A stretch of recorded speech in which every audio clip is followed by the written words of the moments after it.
Welcome to the Financial Planning Certification Exam Lessons podcast.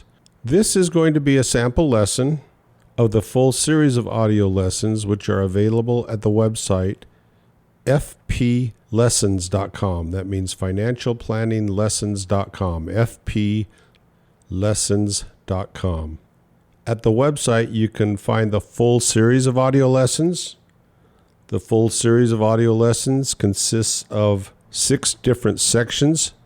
Those sections include general financial planning principles, professional conduct and regulation, insurance planning and insurance products, investment planning, tax planning, retirement savings and income planning, and finally estate planning. A total of 6 different sections. You can buy the individual sections at the website fplessons.com. All right, let's get on to this sample lesson.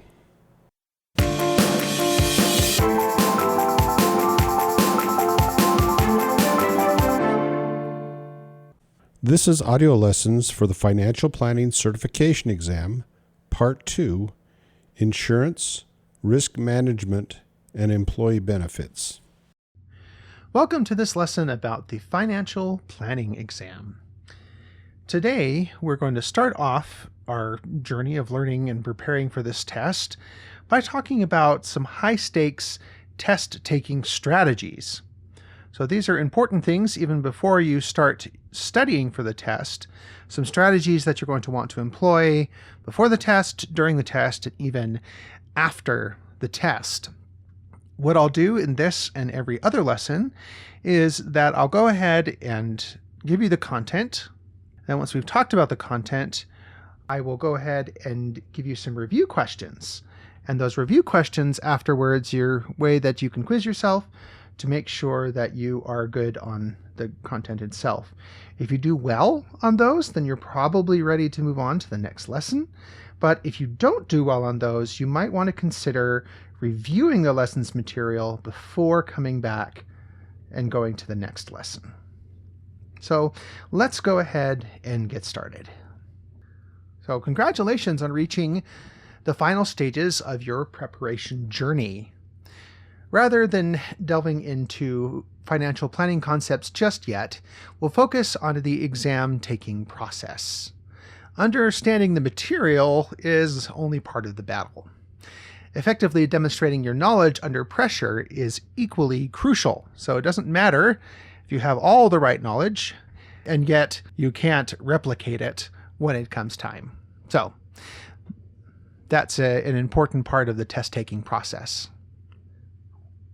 Despite thorough preparation, it's common to face anxiety in a test environment. But don't worry, we'll explore tried and true strategies to manage anxiety and navigate high-stakes exams efficiently.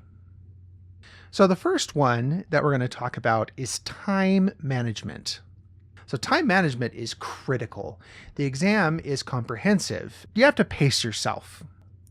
If you hit it too hard all at once, you might kind of burn out partway through the test. We don't want that. But also, if you take too long on any one question, you also might not finish the test in time, which of course is a less than optimal outcome as well. Before you go in to take the test, familiarize yourself with the test structure and the amount of time that you have. Monitor your progress with whatever you're allowed to use in the testing center. So don't bring things that you're not allowed to use. You probably won't have your phone, but if you're taking the test on a computer, there'll be things on the computer that will let you know what time it is or how much time you have left. One other practical way that you can approach this is start by tackling straightforward questions to gain confidence before moving on to more challenging ones. So if you got a bunch, see like, okay, which ones do I know that I've got already? And so you tackle all of those, it gives you a little boost of confidence, and then you just keep on going from there. The next strategy I want to talk about is reading comprehension. Now, this might seem like a silly thing to talk about, but unfortunately, a lot of people get tripped up on various questions. You need to pay close attention to each question. Complex questions require careful reading to understand precisely what's being asked. Break down the question by parts if there are multiple parts, and avoid losing points due to misunderstandings. A hypothetical question example demonstrates the importance of catching keywords like least or not to determine the correct response. Another thing you should talk about is deduction strategy. Now, deduction strategy is something that you use when you're stumped by a question. In this case, you need to use deduction. First, you need to look at the answers that you're provided, since you're going to have multiple choice questions, and eliminate any answers that are obviously incorrect. Usually you can weed those out. There's usually at least one that's a total distractor. That's kind of, unless you just don't know anything about the topic, that you will totally be able to spot. So if you've studied a lot, you should be fine. So get rid of one or maybe even two, narrow it down to two, and then go from there. And then use your foundational knowledge to guide you toward what is the most likely answer. And if you don't know, there's no penalty for guessing either. So you can say, all right, I've got it down to these two. They both seem plausible. I'm going to go with which one seems best to me, and go from there.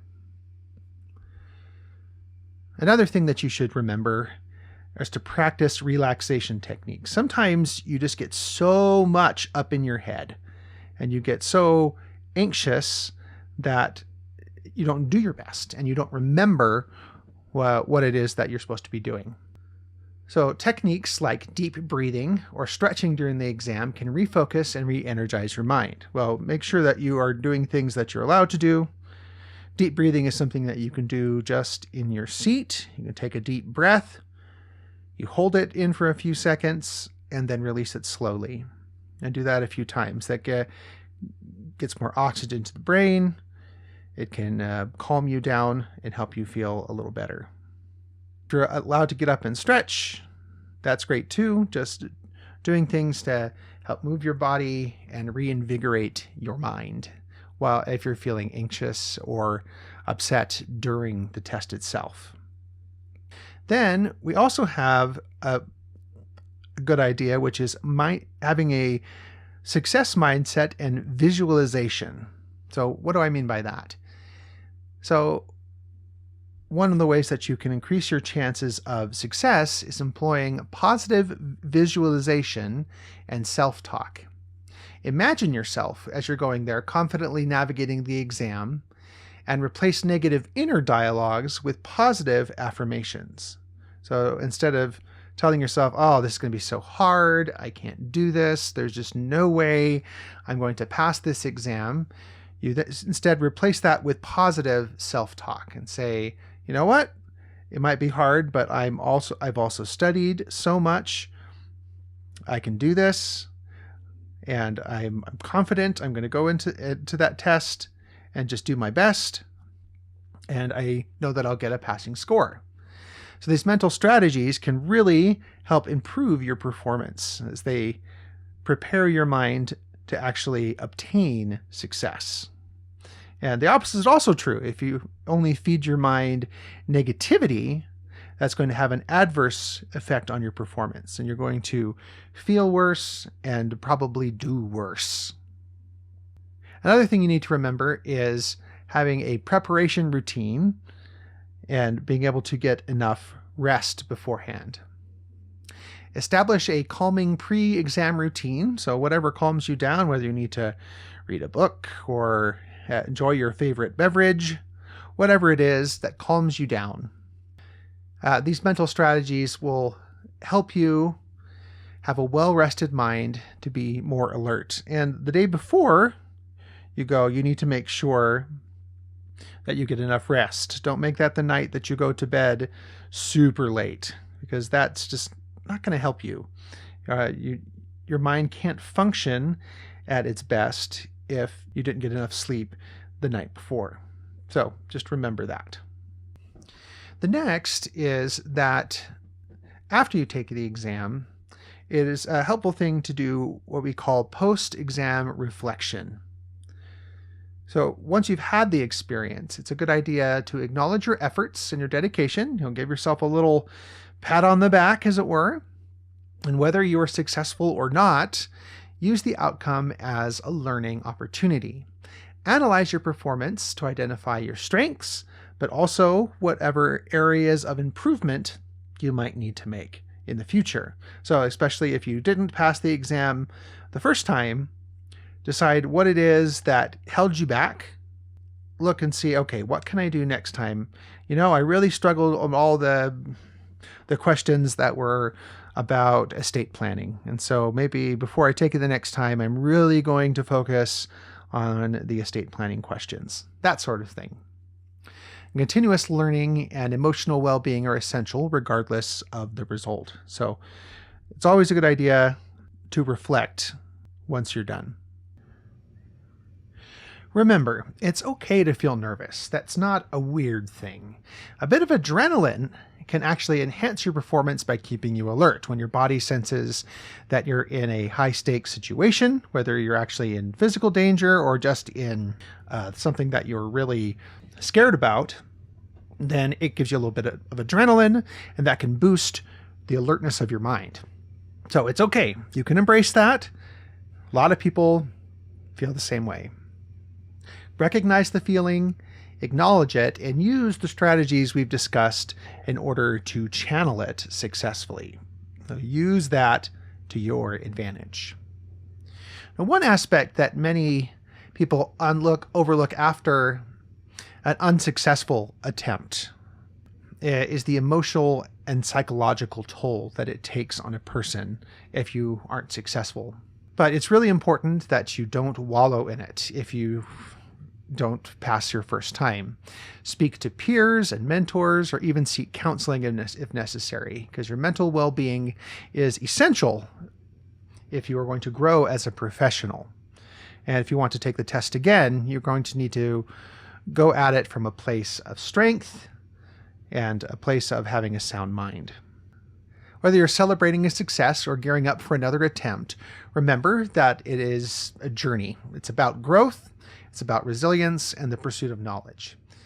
The exam, as big and as daunting as that seems, is just one milestone along that path. Where you're going to look back at this years later and realize, that wasn't so bad. After you've actually been in the field and been practicing your profession, you're going to look back likely and it just looks like something way in the rearview mirror. It may seem so daunting now, but it won't always. So to end up, I want to do two things. I want to talk a little bit about these 10 strategies for high-stakes tests. Some of them overlap a little bit with the things we've talked about already, a little bit of review, and some of them are brand new. And then after that, I'm going to quiz you, and you're going to answer these questions. Some of them are more objective, a few of them are more subjective, but I'll just give you a chance to reflect on your learnings before we jump into the rest of the course. All right, so the first one is familiarize yourself with the test format. So high-stakes tests are often administered online these days. It's kind of rare to actually take a paper and pencil test anymore. You most likely will be sitting at a computer or some other device. So you need to be comfortable with the technology and the test format. So research that ahead of time. Prepare yourself with the technical aspects of the assessment if possible. This is something that goes along with the next one, which is taking some practice tests. If you're able to take practice tests, that's a big one. So you can familiarize yourself. Okay, how is it going to look on the screen? How do I go from question to question? Can I navigate throughout the test easily from question 1 down to question 13 and jump back and forward? Is that possible even? All of those things are going to help you feel a little more confident and feel a little less anxiety on the test day. Number 2, as I was just mentioning, is conducting what we call benchmark assessments or practice tests several times, if possible, before you take the real one. So there are a lot of high stakes tests where you can go on and take a practice one, or there's different books or websites that will let you take practice questions. So go ahead and try to take a few of those, make a plan and say, okay, every month leading up to the 6 months before I take the test, I'm going to take a practice test and see how I feel about it. So that's a great way to see, hey, how am I doing? Am I learning things? Am I struggling in certain areas that I need to focus my study on in the future? Those tests are going to provide just so much information for you. Number 3 is to create a practice plan. Create a review plan that provides multiple chances to practice the content that you need to know, but also the testing format. So if it's all multiple choice, give yourself a chance to actually take multiple choice questions. There's a lot of great study software out there, things like Quizlet, where you can make different flashcards and games and just little ways to test yourself. There's just so many tools out there and apps that you can use, put in your content and work on it. And there's people who've already taken the test often who already have pre-made content that you can just use. And say you just look up the exam on one of these flashcard sites, and you'll probably find that there have been other people before who have also taken the exam and have already created flashcards for you to practice with. So that's a great idea. So the more you practice, the more it's going to be ingrained in your mind. Your mind needs repetition in order to really, really grasp something. And the more exposure you've had to both the material and the testing environment, the less nervous you will likely be on the day of the test. So the next one is using data to differentiate your instruction. So this is usually very helpful if you can take those practice tests, that you can use the data that you get from those practice tests to see, okay, where was I strong? Where did I go wrong? And so on and so forth. And you get that, if you can get that data, you can use that to decide what to study next and where you need to spend more time. It doesn't make sense to spend all of your time on the stuff that you already know, but to try to find the things that you don't know and get as much practice time in as you can with that. Number 5 is have a reward system for yourself. This is a hard thing that you're doing. It's just no joke. So find some way that motivates you. Say, okay, if I study, I get all my studying done, I'm going to allow myself to go out somewhere nice to eat. Or to get some, or after I take the test, I'm going to buy this thing that I've been saving up for.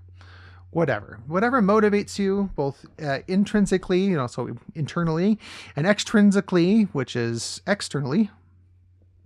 Find whatever that is and use that. Number 6 is to get enough sleep. So getting enough sleep is a crucial step to performing well on high-stakes tests.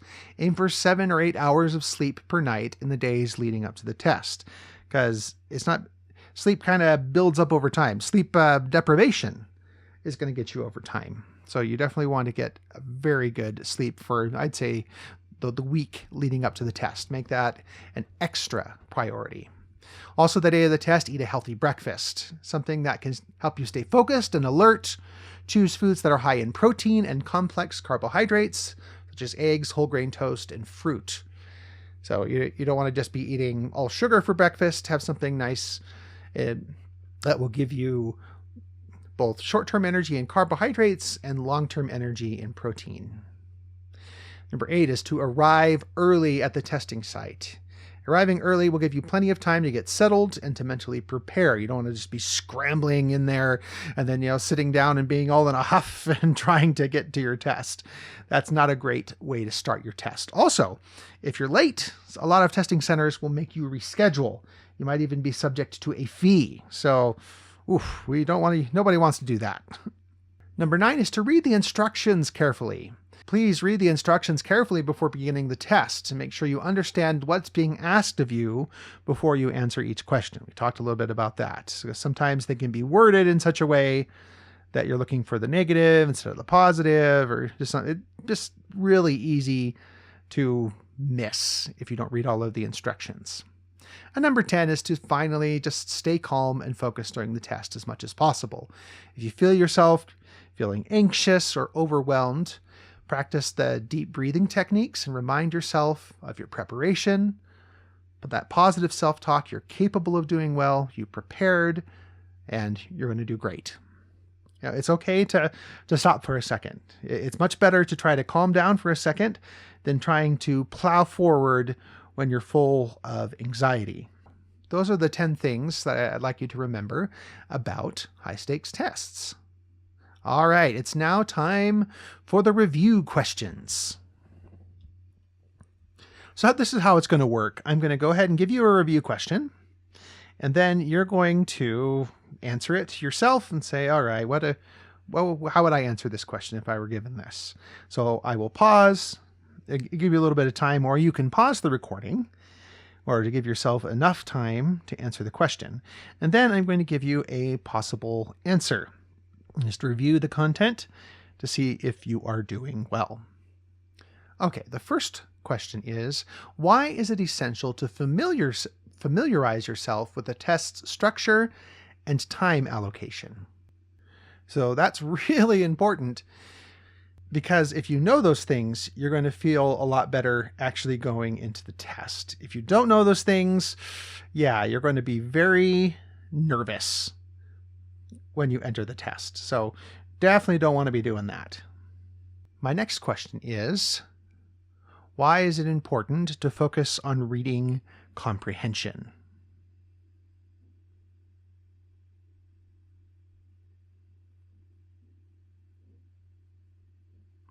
So it's important to focus on reading comprehension because they're going to try to trick you up. Definitely. That's just going to happen. So here's an example reading comprehension question. Let's try this quick exercise and see if you can spot what might be tricky about this particular question. So I'm going to read out a hypothetical exam question. Listen carefully.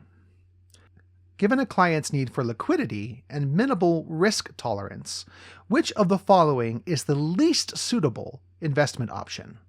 Is it A, Treasury bills, B, corporate bonds, C, stocks, or D, a savings account? So how might you be tripped up by that question?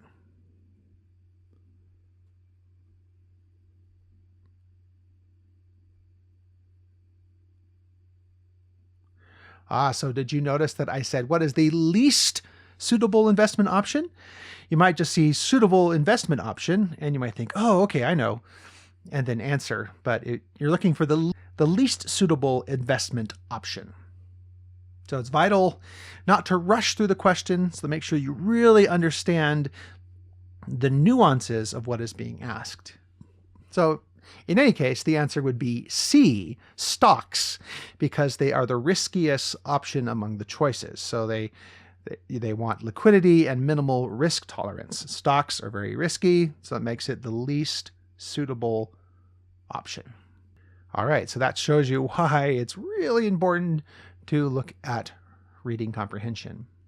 The next question is, how can a foundational knowledge assist you when you're faced with unfamiliar questions? So what strategy can you apply if you have a good foundational knowledge?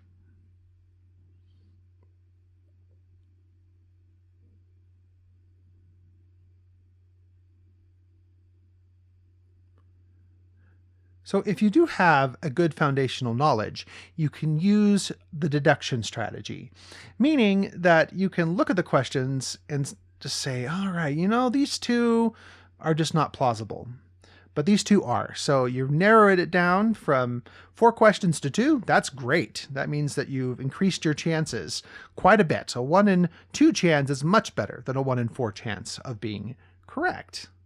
My next question is, what is a simple act that can help reduce your stress levels during the exam?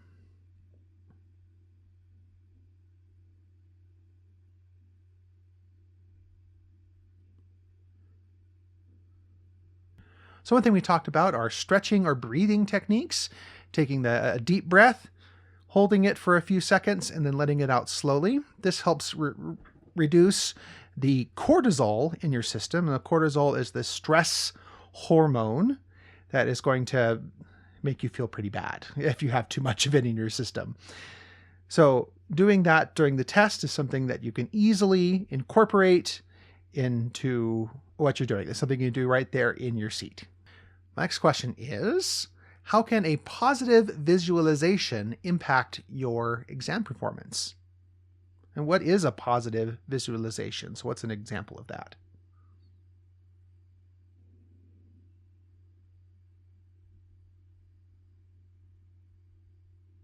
So for example, you see yourself in your mind doing really well in the test, being confident and doing your best. So that would be an example of a positive visualization. So that's a really important thing to do. My next question is, why is monitoring your internal dialogue crucial during exam preparation and performance?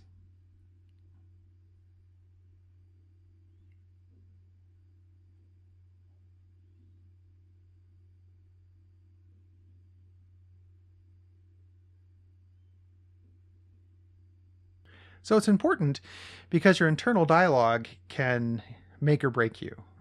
If you keep telling yourself, hey, I can't do this, I'm stupid, I'm never going to pass, yeah, you're probably not going to. But if instead you're talking to yourself positively, saying, all right, this is hard, but I'm also very competent, I'm going to be able to do this, and you see yourself passing, then that's going to help you feel much better about your performance and actually keep yourself calmer and more focused during the test. My next question is, name one reason why reflection is important, regardless of the outcome of your exam.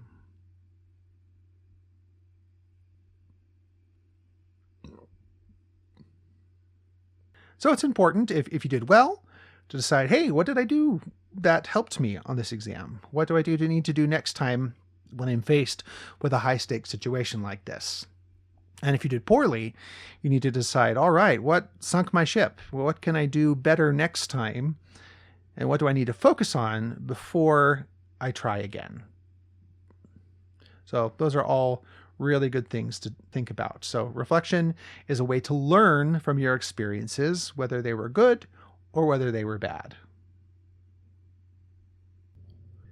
And then finally, how does the exam fit into the larger journey of becoming a successful financial planner? So this is a little bit more open-ended, but I'd like you to reflect on this so that you can decide what sort of mindset you're going in with.